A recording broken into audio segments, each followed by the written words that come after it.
Et je vous présente ceux qui vont m'accompagner ce soir pour vous donner les clés des conséquences de cet épisode neigeux. Bonsoir Gaël Musquet. Bonsoir. Merci d'être avec nous ce soir, spécialiste de la prévention des risques naturels. Bonsoir Ruben Alali. Bonsoir. Météorologue, cofondateur de la start-up HD Rain. Bonsoir Aurel Gage. Bonsoir. Merci d'être avec nous, consultant santé BFM TV. Vous nous direz dans un instant les précautions qu'il faut prendre dans un moment où la neige tombe de façon importante. Et bonsoir Julien Joly. Bonsoir. Expert dans le secteur de l'énergie, du service public et des transports chez Wavestone. Ruben Alali, c'est important ce que disait Gaël Musquet.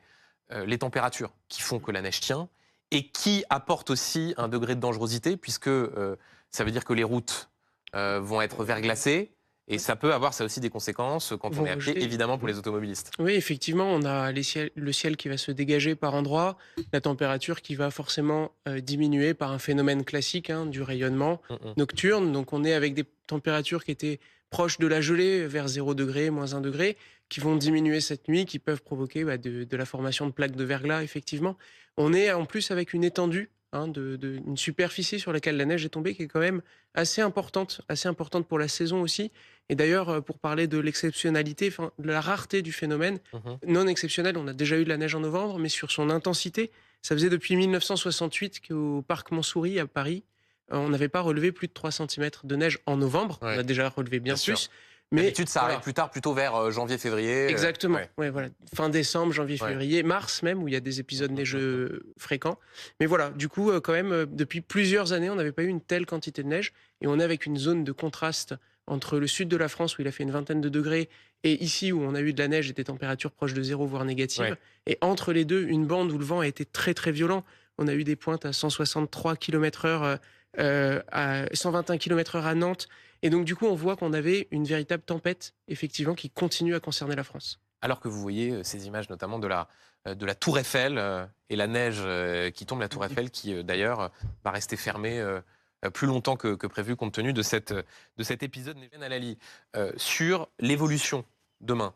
Aujourd'hui, on est à 54 départements qui sont en vigilance orange. Demain, ce sera 31. Ça veut bien dire qu'on n'est pas sur un épisode qui ne dure qu'aujourd'hui.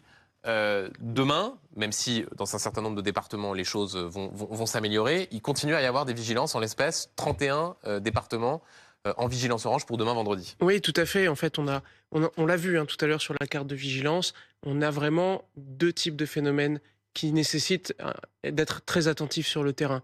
La neige et le verglas sur la bande nord de la France, ouais. Et le vent qui concernait toute cette bande centrale sur lequel il y a eu des dégâts, et on a vu que les valeurs, elles ont été relevées et elles dépassent sur certaines stations des valeurs qui étaient observées sur des tempêtes comme Xynthia ou comme les tempêtes de 99.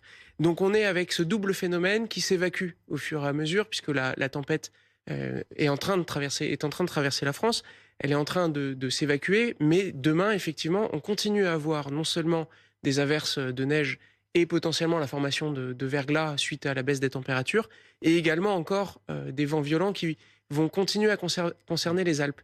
Et finalement, on est avec une dynamique où on se rend compte qu'on a ce conflit de masse d'air qui nous concerne depuis ce matin, et il ne peut pas s'évacuer en quelques heures. Et donc, effectivement, c'est un épisode qui nous accompagne pendant une trentaine, voire une quarantaine d'heures. Donc quasiment sur 2 journées glissantes.